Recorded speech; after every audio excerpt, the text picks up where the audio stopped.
मुख्य अग्निशामक अधिकारी हे अत्यंत महत्त्वाचं पद अनेक वर्षापासून रिक्त ठेवण्यात आलेलं आहे.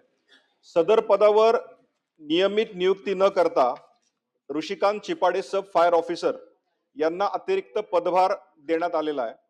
इतके महत्त्वाचे पद दीर्घकाळ रिक्त ठेवणे हे प्रशासनाच्या कार्यपद्धतीवर खऱ्या अर्थानं प्रश्नचिन्ह निर्माण करणार आहे.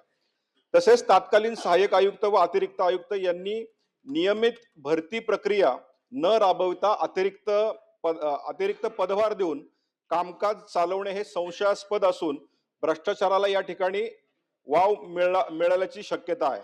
म्हणून या विषयात जे उत्तर या ठिकाणी संबंधित विभागाने दिलंय त्या संबंधी माझे प्रश्न असे आहेत की उत्तरामध्ये आपण म्हणले की 2022 मध्ये जी परीक्षा घेण्यात आली होती या परीक्षेत अनुभवी उमेदवार असताना म्हणजे क्वालिफाईड उमेदवार असताना त्यांना अपात्र करण्यात आले, याची आपण चौकशी करणार आहात का?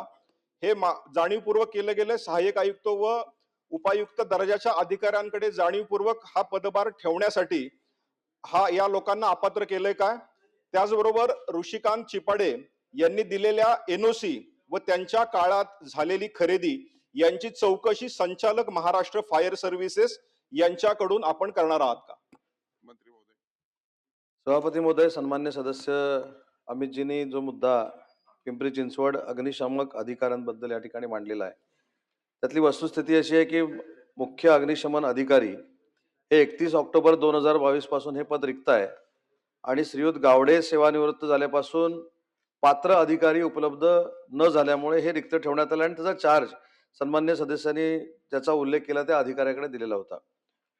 पण अतिरिक्त कार्यभार दिलेला असताना देखील फायर ऑफिसर हे भरले गेले पाहिजे. त्यासाठी 17/8/2022 ला जाहिरात दिली गेली 2 पदांसाठी आणि उपमुख्य अग्निशमन अधिकारी आणि विभागीय अग्निशमन अधिकारी अशा 2 जागा भरण्यासाठी जाहिरात दिली गेली.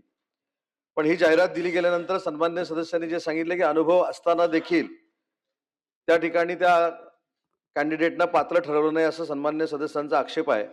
परंतु किमान 5 वर्षाचा अनुभव असलेलाच तिथं पात्र होईल अशा पद्धतीचं जाहिरातीमध्ये असल्यामुळं ज्यांना 5 वर्ष अनुभव नव्हता असे जे अधिकारी होते त्यांना आपण अपात्र केलं. तरी देखील या संदर्भामध्ये कुठं अनियमितता आली असेल तर त्याची नक्की चौकशी केली जाईल. आणि दुसरा मुद्दा सन्मान्य अमितजींनी या ठिकाणी असा मांडलाय की ज्यांच्याकडे चार्ज होता ते उप अग्निशमन अधिकारी श्री ऋषिकेश चिपाडे यांनी काही एनओसी ज्या दिलेल्या आहेत किंवा ज्या काही परमिशन्स दिलेल्या आहेत याच्यामध्ये देखील काही उलट सुलट झालं असण्याची शक्यता सन्माननीय सदस्यांनी या ठिकाणी व्यक्त केली आणि सन्माननीय सदस्यांनी जी शंका व्यक्त केली आहे ती खरी मानून या देखील संपूर्ण प्रकरणाची पिंपरी चिंचवड महानगरपालिकेच्या आयुक्तांमार्फत किंवा त्याच्यापेक्षा सक्षम अधिकाऱ्यांमार्फत चौकशी केली जाईल आणि याच्यामध्ये जर कोणी दोषी ठरला तर त्याच्यावर कारवाई केली जाईल. श्रीकांत भारती.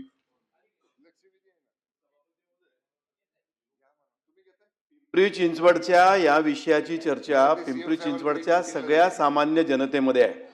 सभापती महोदय, 2024 साली सुद्धा याची एक भरती प्रक्रिया सुरू केली होती, ती थांबवण्यात आली. अशा प्रकार अगोदर पण झाला, 24 ला पण झाला. अशा प्रकारची भरती प्रक्रिया जेव्हा नियमितपणे थांबवण्यात येते तेव्हा या विषयाच्या प्रशासनाबद्दलची शंका निर्माण होते.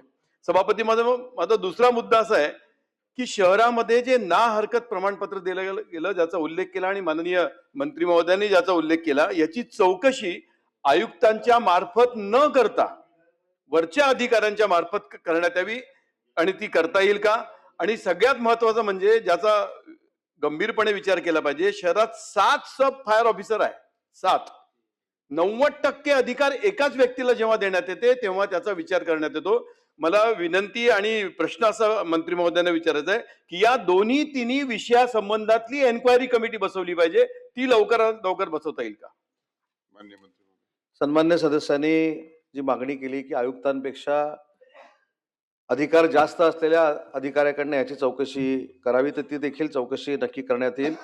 आणि एका अधिकाऱ्याकडे 9 विभागाच्या एनओसी कशासाठी देण्यात आलेल्या आहेत त्याचा अंतर्भाव देखील चौकशीमध्ये करण्यात येईल. आणि मी सुरुवातीलाच सांगितलं या चौकशीमध्ये जर काही निष्पन्न झालं तर संबंधितांवर कारवाई करण्यात येईल. धन्यवाद सभापती महोदय.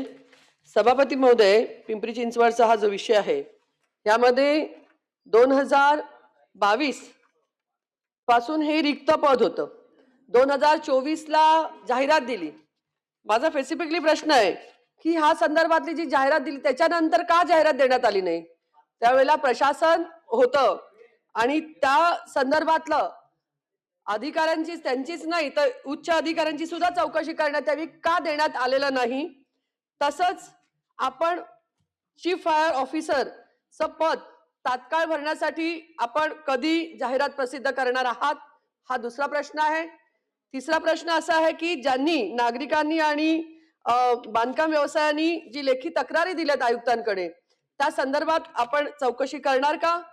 आणि एक प्रश्न असा आहे शेवटचा की ह्यांची जी चौकशी केली जाणार आहे ती महाराष्ट्र फायर सर्व्हिसेस कडनं आपण करणार का? मंत्री महोदय सन्मान्य सभापती महोदय, मी सुरुवातीलाच असं सांगितलं की याची जाऊन या ना. सखोल चौकशी केली जाईल. सन्माननीय सदस्यांनी आता जो मुद्दा मांडला की काही इमारत बांधकाम करणाऱ्यांनी देखील तक्रारी केलेल्या आहेत, त्या तक्रारी काय आहेत या देखील तक्रारी समितीसमोर पाठवण्यात येतील आणि त्याच्यामध्ये जो कोण दोषी येईल त्याच्यावर कारवाई होईल असं मी सुरुवातीलाच सांगितलेलं आहे. त्याच्यामुळे जे कोण एक व्यक्ती नाही मग 10 व्यक्ती असू देत त्या सगळ्यांवर कारवाई करण्यात येईल, परंतु चौकशी झाल्यानंतर. आता सचिन अहिर हे पॉइंट ऑफ इन्फॉर्मेशन द्वारे काही बोलू इच्छितात. त्यांना पॉइंट ऑफ इन्फॉर्मेशन आली. नाही, मला अगोदरच बोलायचं होतं पण आपण परवानगी दिली त्याबद्दल धन्यवाद. सभापती महोदय की मुंबई शहरामध्ये हे अधिवेशन चाललेले आहे आणि योगायोगाने मुंबई शहरामध्ये आजही देखील भारतीय संघाला एक बळकट मिळावी या दृष्टिकोनातून सेमीफायनलमध्ये पण ते फेरीमध्ये जाण्याची एक संधी या निमित्ताने मिळाली आणि सभापतीमध्ये मिळालेली आहे आणि म्हणून त्याचं कौतुकच केलं पाहिजे. सभापती महोदय या अगोदर देखील आणि ज्यावेळी सुदैवाने नगर विकास मंत्री आणि क्रीडा मंत्री दोघंही दोन्ही इकडे सभापती महोदय या अगोदर सभापती महोदय आदरणीय पवार साहेब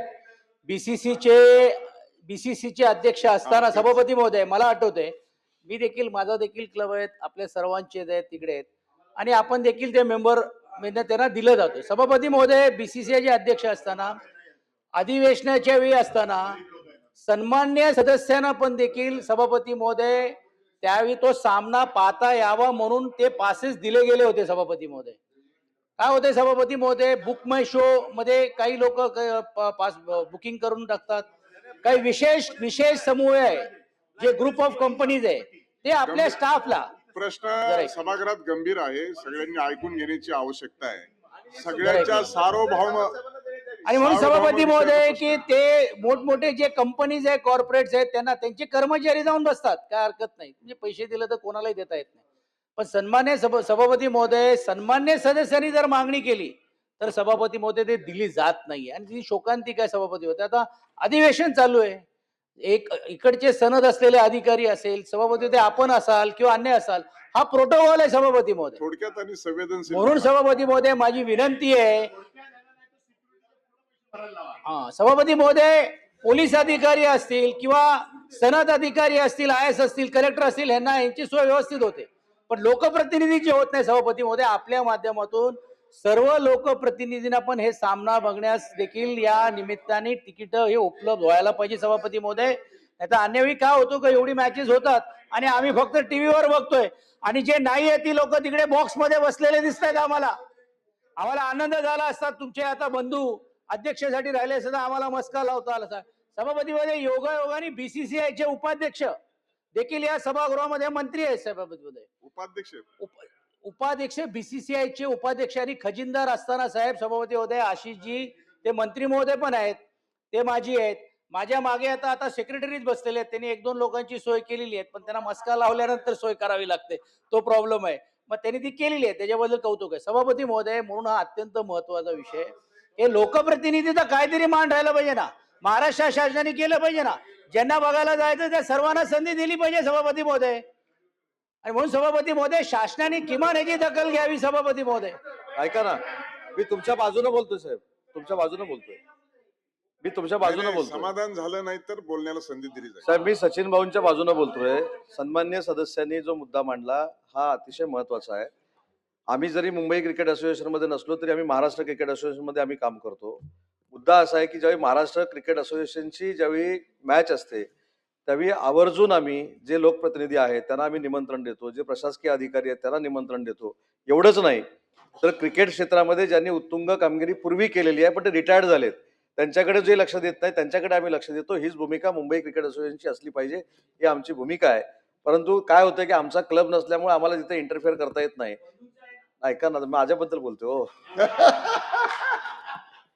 आता साहेब इथं सगळे जे बसलेले आहेत हे सगळे क्लब, म्हणजे क्लबवाले मी चांगल्या अर्थानं बोलतोय, क्रिकेटचे क्लब असलेले आहेत. तर तुम्ही अधिकारवाणीनं सांगा की हे पासेस द्यायची जबाबदारी मला जर यांनी पुढाकार घेऊन क्लब दिला तर मी घेऊ शकतो, पण हे मला तिथं आम्ही ग्रामीण भागातले असल्यामुळे घेत पण नाहीत. पण सचिन भाऊनी जी वस्तुस्थिती सांगितली ही खरोखरच आहे.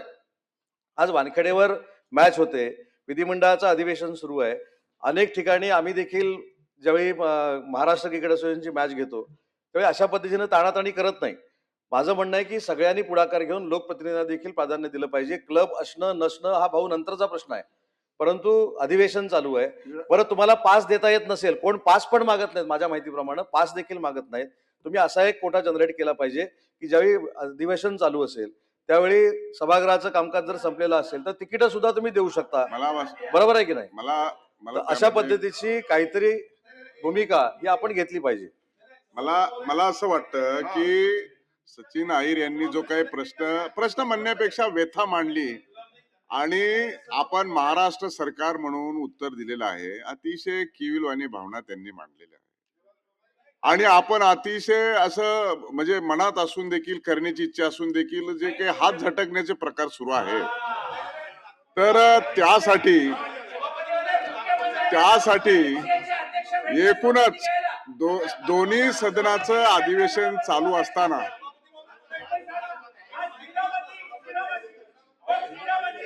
आणि क्रीडा मंत्री बघ्याची भूमिका घेत आहेत, तर हे शासन म्हणून सगळ्या आमदारांची व्यवस्था पाहणं आणि पासेस देणं अशी या सदस्यांची मागणी आहे.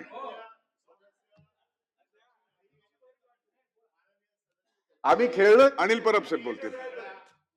सदस्य सचिन अहिर यांनी सदस्यांच्या मनातल्या भावना आपल्या समोर व्यक्त केलेल्या आहेत. सभापती म्हणून आपण ऐकलंय, त्याला पाठिंबा देखील दिलेला आहे.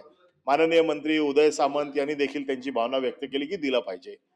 आम्ही काय फुकट मागत नाही. आम्ही असं म्हणतो की बाबा उपलब्ध करून द्या, कशा तरी वेळेला उपलब्ध करून द्या. आम्हाला तुमची भीक नको, उपलब्ध करून द्या, पण काहीतरी द्या. आणि जर आम्हाला जर पैसे देऊन उपलब्ध करून घेणार असाल तर महाराष्ट्र सरकारचा एकही पैशाची सेवा फुकट घेऊ नका. पैसे घ्या, सरकारने देखील त्यांच्याकडनं पैसे घ्या. नागपूरच्या VCS स्टेडियमवर जेव्हा जेव्हा मॅच होते तेव्हा प्रत्येक लोकप्रतिनिधीला 2-2 पासेस दिल्या जातात. मुंबईचं बोला, मुंबईचं. महत्वाचा विषय असा आहे की आमच्याकडनं पैसे घ्या, आमची काही हरकत नाही, आम्हाला फुकट नकोच आहे. पण महाराष्ट्र सरकारने देखील सिक्युरिटीचे किती पैसे आतापर्यंत सोडलेले आहेत याचा आमच्याकडे पूर्ण तपशील आहे. महाराष्ट्र सरकार मुंबई क्रिकेट असोसिएशन BCCA वरती किती मेहरबान असते याचा देखील आमच्याकडे तपशील आहे. आम्ही त्या तपशिलात जाऊ इच्छित नाही, आम्हाला फुकट पण नको, पण काहीतरी अशी व्यवस्था करा की जर एखाद्या सदस्याला आज सभागृहाचं कामकाज संपल्याच्या नंतर बघायची इच्छा झाली तर त्याला मिळालं पाहिजे. तर तुम्ही घरचे जातील, मुलं जातील. अहो असं वाटतं जेव्हा गावचा एखादा आमदार मुंबईत येतो आणि त्याच्या मुलांना जर असं वाटलं की मला मॅच बघायला पाहिजे, आपला बाप आमदार आहे याचा काहीतरी अभिमान असू दे, त्याला काहीतरी त्याला अभिमान असू दे. क्रीडा मंत्र्याचा कोण ऐकत नसेल? आज क्रीडा मंत्र्यांना एंट्री आहे का विचारा बॉक्स मध्ये. सभापती महोदय, खरंच सदस्यांनी ज्या भावना व्यक्त केल्या, मी पण जरी क्रीडा विभाग जरी माझ्याकडे नसला, आज माझ्याकडे विधानसभेमधला तो चार्ज आहे, पण त्या मताशी ऐका ना, त्या मताशी मी पूर्णपणे सहमत आहे. पण ज्या वेळेस या राज्याचा क्रीडा मंत्री होतो त्यावेळेस त्यांनी सांगितलं की नागपूरला पासेस दिले जातात, पण मी राज्याचा क्रीडा मंत्री असताना सुद्धा असं कुठल्याही प्रकारचे क्रीडा विभागाला पासेस दिले जातात हे खरं तर चुकीचं आहे. हे आणि निश्चित प्रकारे हे पास नाही प्रश्न ऐका ना, दिले जात नाहीत. पण या बाबतीमध्ये सभापती महोदय निश्चित प्रकारे आपण प्रमुख आहात, सभापती म्हणून आपण आदेश देऊ शकता. तर तुम्ही आपण सभापती म्हणून पुढे भविष्यामध्ये ज्या ज्या वेळेस अधिवेशनाच्या काळामध्ये ज्यावेळेस सामने मुंबईत होतील त्यावेळेस सदस्यांना पास मिळतील अशा प्रकारे तुम्ही सर्वांना आदेश निरूपयोगित करावे. उदय सामंत सभापती महोदय, भाईनी आता जरी बसून एक मुद्दा मांडला असं तरी सांगतो, इथे जे क्रिकेटचे पासेस मागत नाहीत, तिकीट जे मागणारे आहेत ते सगळे क्रिकेटशी संबंधित आहे. कोण खेळलेले असतील, कोण क्लब चालवणारे असतील, काही लोक ट्रेनिंग देणारे असतील, बघण्याची इच्छा आहे. बघण्याची इच्छा आहे. माझी आपल्याला विनंती आहे की सभापती म्हणून तुमच्या अधिकारामध्ये ही बैठक लावली पाहिजे. सचिन भाऊ राजकारणाचा त्याला कारण तिकडे मिलिंद नाही ऐका ना, तिकडे मिलिंद नार्वेकर MCA वर आहे, तिकडे आशिष शेलार साहेब MCA वर असतील. आम्हाला त्याच्यामध्ये जायचं नाही. त्यांनी जो मुद्दा मांडला तो बरोबर आहे. बीएमसी त्यांना मदत करते. एक मिनिट, BMC मदत करते, महाराष्ट्र शासन मदत करतं आणि त्याच्या पलीकडे जाऊन मी सांगतो, सगळ्या सदस्यांना माहित असेल, उच्च व तंत्र शिक्षण विभाग देखील या मॅचेसना मदत करतो, कारण तो विभाग माझ्याकडे होता. आजूबाजूला उच्च व तंत्र शिक्षण विभागाची विद्यापीठाची जी जमीन आहे ती सुद्धा, बरोबर ना, युनिव्हर्सिटी आहे, ती सुद्धा आपण शासनामार्फत पार्किंगला देतो. या सगळ्या फॅसिलिटी जर गव्हर्नमेंट देत असेल तर सन्मान्य सदस्यांची भावना अशी कुठेही नाही आहे की आम्हाला पासेस द्या. पण निदान पूर्वी आठवतं, ज्यावेळी 2004ला साहेब पहिल्यांदा मी आमदार झालो त्यावेळी एअर इंडियाचं तिकीट हे विधान भवनामध्ये मिळायचं, बरोबर आहे ना. असा कोटा म्हणजे एवढा सन्मान होता. तिकीटच द्या ना, कोणी पास मागत नाही. आणि त्याच्यासाठी सभापती महोदय तुमच्या अधिकारामध्ये ही बैठक लावणं गरजेचं आहे. कारण शासन करत असलेली मदत आणि शासनाच्या आमदारांना आणि शासनाच्या लोकप्रतिनिधींना जर अशा पद्धतीची वागणूक मिळत असेल तर खरोखर बघा, मला तिकीट मिळालं नाही, ह्यांना तिकीट मिळालं नाही, त्यांना तिकीट मिळालं नाही म्हणून कोणाला दुःख असण्याचं काही कारण नाही. टीव्हीवर स्लो मोशन मध्ये देखील आम्ही मॅचेस बघू शकतो. फक्त मुद्दा असा आहे की तिकीट जर लोकप्रतिनिधी मागत असतील आणि आता कोणीतरी सांगितलं की जर तिकिटाचा काळा बाजार होत असेल तर त्याची देखील चौकशी झाली पाहिजे. सांगतो ना, तेच पंजारी साहेब तुमच्याच मनातलं बोलतोय. जर अशा मॅचेस आपल्या आंतरराष्ट्रीय शहरामध्ये होत असतील आणि अशा तिकिटाचा काळा बाजार होत असेल तर त्याची देखील चौकशी करण्याचे आदेश तुम्ही दिले पाहिजेत. शासन म्हणून आम्ही त्याच्याशी सहमत आहोत. प्रवीण दरेकर. महोदय, सन्माननीय मंत्री महोदयांनी सभासदांच्या भावना या ठिकाणी सरकार म्हणून आपल्याकडे व्यक्त केलेल्या आहेत आणि आम्हाला सभापती महोदय या संदर्भामध्ये लक्ष वेधलं गेलं नाही, त्यामुळे लक्ष अजून वेधण्याचा प्रयत्न. सभापती महोदय, आमची भावना ही आहे की आम्हाला पासेस बिसेस हा विषय नाही, पण तिकिटाची ब्लॅक होत असेल आणि जर तिकीट विकत मिळत नसतील तर ते दुर्दैव आहे. आपण सभापती म्हणून आमच्या हक्काचं रक्षण करणं आणि अशा प्रकारच्या ज्या गैर गोष्टी होतात त्याकडे थांबवण्याची आवश्यकता आहे. CS ऑफिसला पासेस दिले जातात. या ठिकाणी क्रीडा विभागाला पूर्वी मामा काही ठराविक पासेस क्रीडा विभागाला दिल्या जायच्या. म्हणजे एवढं पण अवमूल्यन सभापती मध्ये होता कामा नये. तुम्ही या ठिकाणी रुलिंग द्यावा अशा प्रकारची आम्हाला अपेक्षा आहे सभापती मध्ये. या संदर्भामध्ये मला वाटतं उद्योग मंत्री आणि क्रीडा मंत्री कोऑर्डिनेट करतील आणि माझ्या दालनात या संदर्भामध्ये 3:30 वाजता बैठक होईल. 3:30 वाजता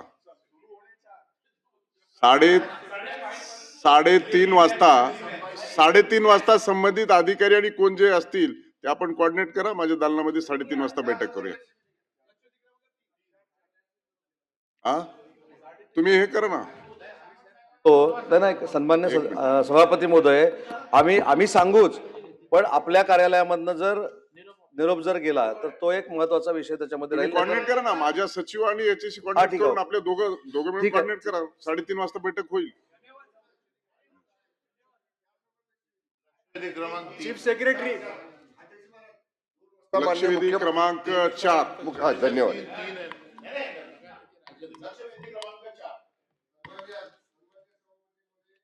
वितरित केल्याप्रमाणे माडाच्या 56 वसाहतीमध्ये जे